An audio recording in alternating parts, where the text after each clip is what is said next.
Hello, welcome to another fresh edition of Poly Playbook. We're serving up all the hot action, cool plays, and everything in between for Cal Poly Athletics. I'm Connor McCarthy. I'm Nate Edelman. I'm Brian Chong. Poly Playbook starts now. Who do you think will win the Super Bowl this year?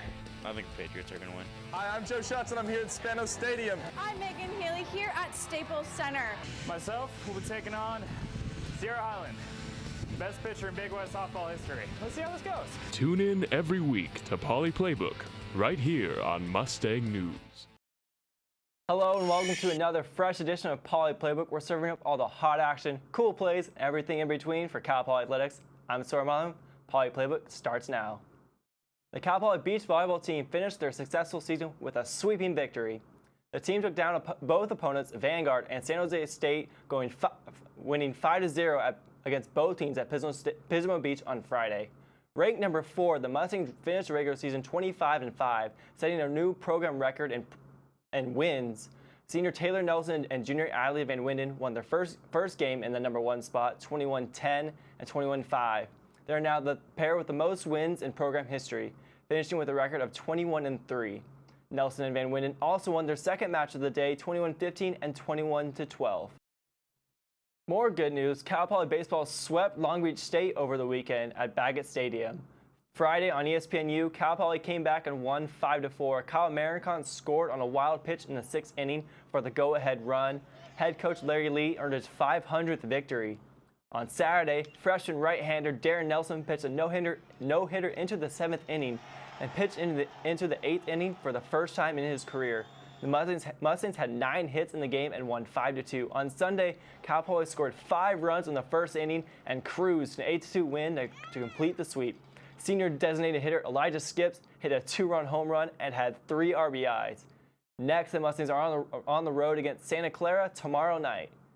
A new segment on Mustang Game Day called Walk the Bases highlights individuals on the baseball team.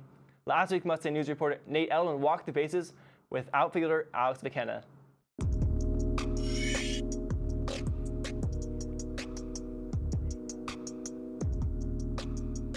I'm Nate Edelman with Mustang News and Walk the Bases here with junior outfielder Alex McKenna. Alex, how are you doing? I'm doing good. How are you doing? Good. We are going to walk around the bases and talk. So are you ready? Yes, sir. All right, let me pull up my questions. First question, last game against Pepperdine, you had your 4th 3-hit game of the season. So what has been your season or success to the season so far? It's been okay. I've just been trying to stay within myself and kind of use the middle of the field, stick to my approach like I try and do every game, and hopefully that takes care of the, performing and all that. So just trying to stick to my approach and see where it goes. Do you have any strategy with your approach, or where have you learned your approach?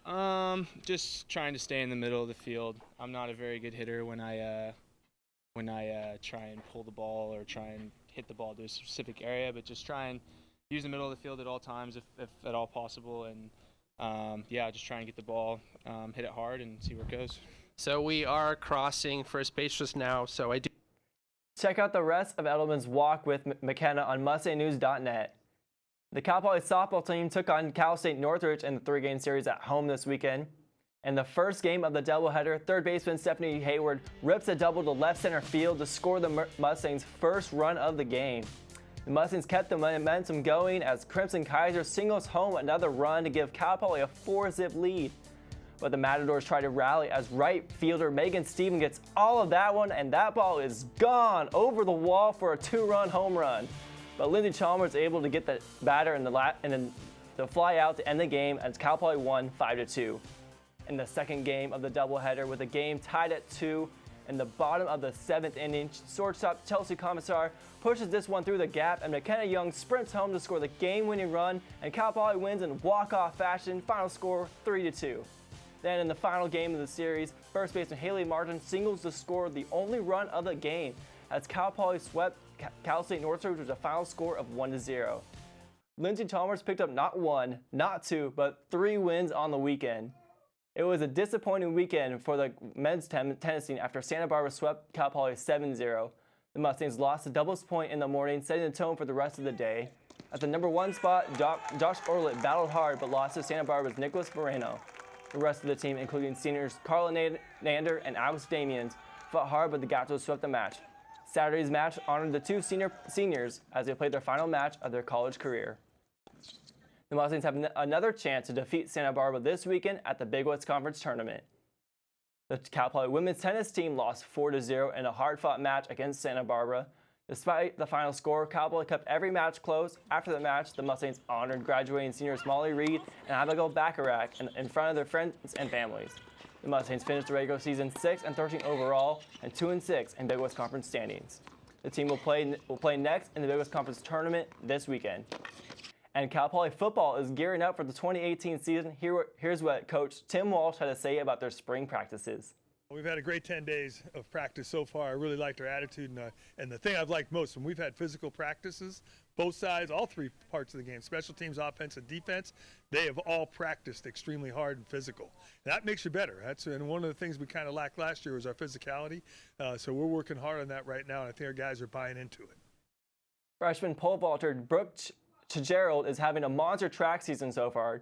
Fitzgerald has been named the Big West Athlete of the Week twice in her short career as a Mustang. The former CIF state championship runner-up has also cleared a conference-leading 13 feet 7 1/4 inches, which is just shy of the school record set in 1999 by NCAA champion Paula Serrano.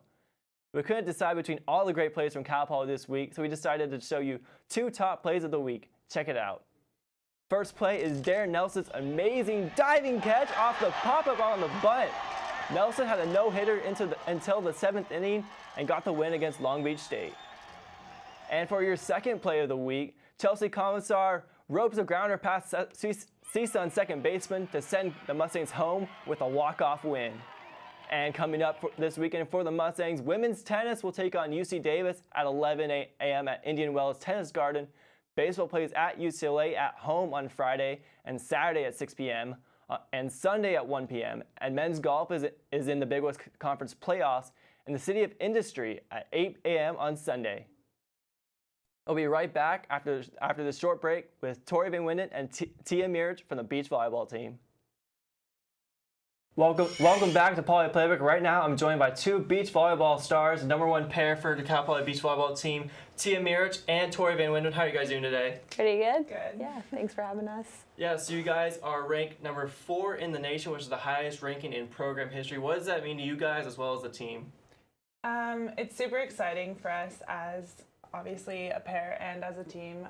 Both of us being our first year at Cal Poly, we're just so excited with the program and all the talent that we got this year. And we have a few seniors on our team who are just really hungry for that Big West championship, and we have a shot at a national championship, so it's super exciting. Yeah, the team is 25-5 overall, another program record for most wins and best record after the regular season. What were you guys able to do that was so successful? I think as a team, we just right off the bat, Todd is a really intense player, obviously super experienced gold medalist, and he saw the potential this year that we hadn't had just purely based off talent in previous years, and so he really pushed the team. I mean, in the fall I wasn't there obviously, but those girls were absolutely grinding from day one, and we just haven't stopped since then. So I think everyone's really physically prepared, and we're just working on getting that last mental preparedness these last 2 weeks. Yeah, and then you guys, both in your first year on the team, how did you guys kind of adjust? Because you guys kind of started a little rough in the beginning, so then you went on a 7-match winning streak for you guys as a pair. Mm-hmm. How do you guys build that chemistry? I don't know. There's a ton of really new girls on the team too, so it's been kind of nice to get together as a team, all get to know each other a little bit better, including Tori and myself. And we travel almost every weekend, or we're playing a different team almost every single weekend. So we've had a lot of time to spend together, whether that's on the court or in the hotel room. So we've definitely had a lot of time to get to know each other better. And every game, I feel like we get closer and closer. So yeah. Yeah. What's been clicking for you guys as a pair, as a team overall? You've defeated 10 ranked opponents and had a 14-match winning streak. What was the key in those stretches? I think as a pair, we just really needed to, we both were very experienced athletes, and we both kind of had to figure out our roles together as a team. So we just figured out the chemistry between us, finding her personality and strengths, mm-hmm. weaknesses, and putting the two together in order to just kind of finally win some of those games later on in season. And then as a team, I think just overall, there were a lot of new partnerships, and so it took us a little bit of a rocky start. I mean, us especially, and then our team really carried the weight for us and put on the backpack and just rolled through those first few games, and now we're finally being able to contribute, so I think that we're really stoked on it. And feels like it's all coming together. Yeah, definitely. Yeah, what's it like to see you guys ranked as among that top 5 and having beat a lot of the top opponents in Pepperdine, some of those teams that you're able to defeat this season, kind of boost your record there? Yeah, it's my first year ever in the NCAA coming from a Canadian program. It means a lot to me. I like being ranked even higher in the NCAA than I was back home. It's pretty cool to see, and yeah, really just an honor. And I think beating all those top teams, we're not complacent. We're ready to fight for more. So yeah, we know we can do it, and that's what makes it exciting. Yeah, and then you actually had a little bit of an injury there in one of the matches. You had to forfeit. How are you guys doing physically in order to get prepared for a big West Conference and potentially nationals? Everything. I had a little bit of an injury. I think we were just resting me just to make sure that I was good for the really important matches that we needed to win. Totally fine now. Really excited. We're heading to Hawaii this weekend and Alabama Gulf Shores after that. And I think we're both feeling pretty good going into that. Yeah. Super excited. Yeah. What have you guys been doing either as a pair or just as a team to really get prepared for postseason play?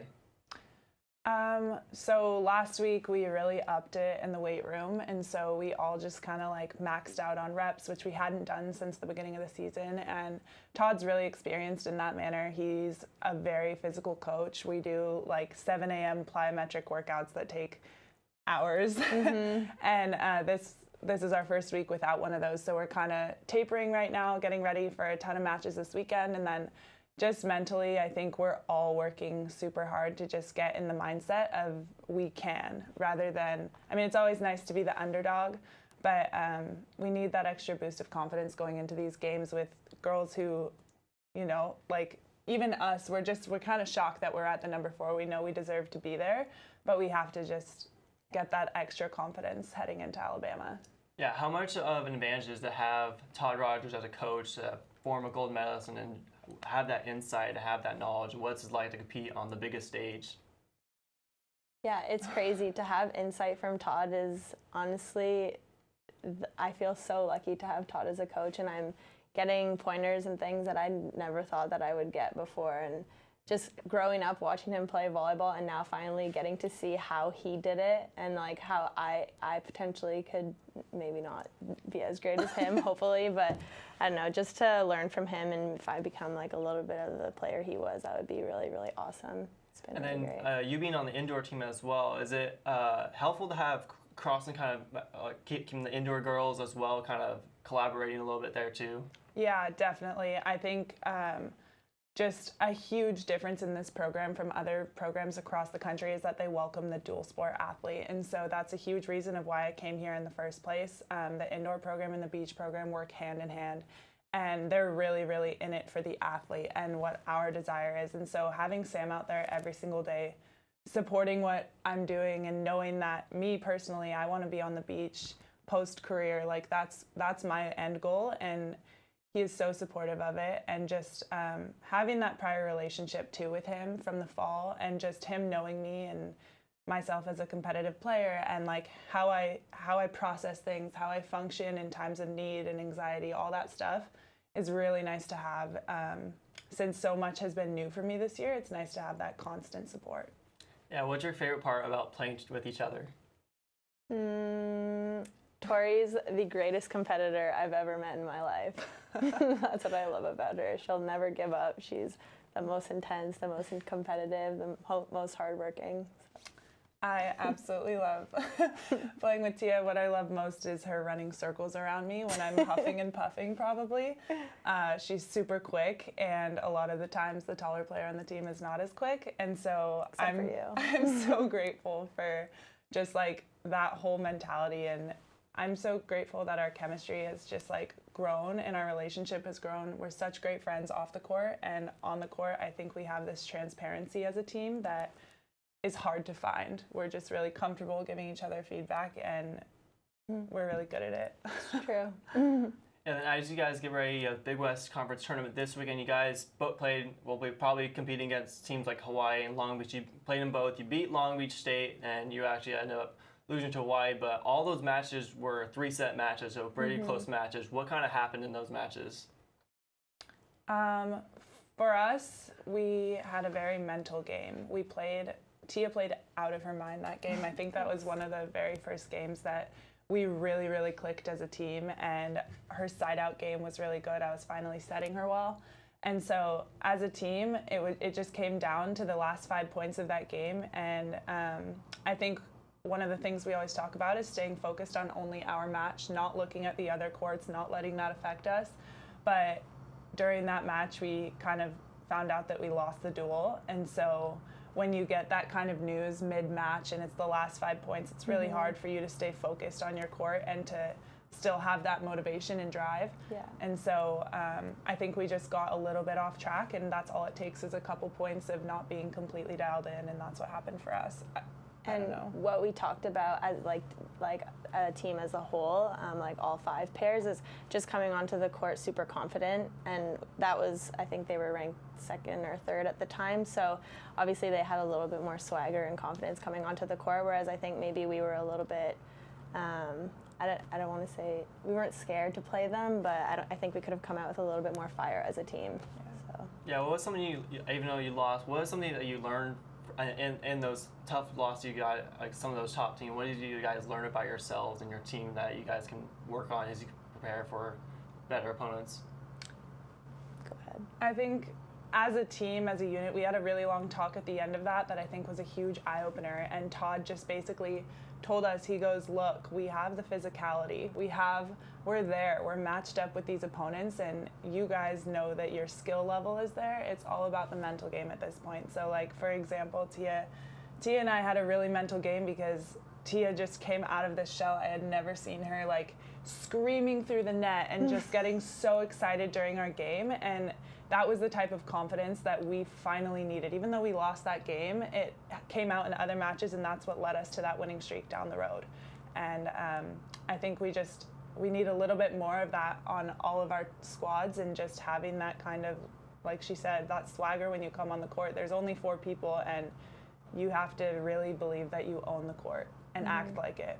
And then one last question, as you guys get ready for a Big West tournament and nationals, what are your expectations for yourselves and the team?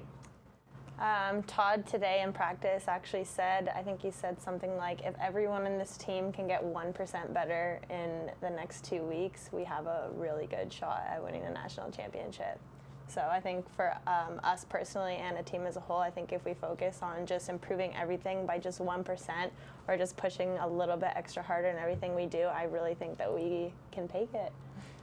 Definitely, I completely agree. But just getting better all around, just fine-tuning our skills and just not letting any outside distractions in at this point. Well, that's all we have for this edition of Poly Playbook. Thank you guys so much for joining us. You can follow us on Snapchat, Twitter, Facebook, or you log on to mustandnews.net for continuous Cal Poly sports coverage. I'm Sora Milam. Have a great rest of your week.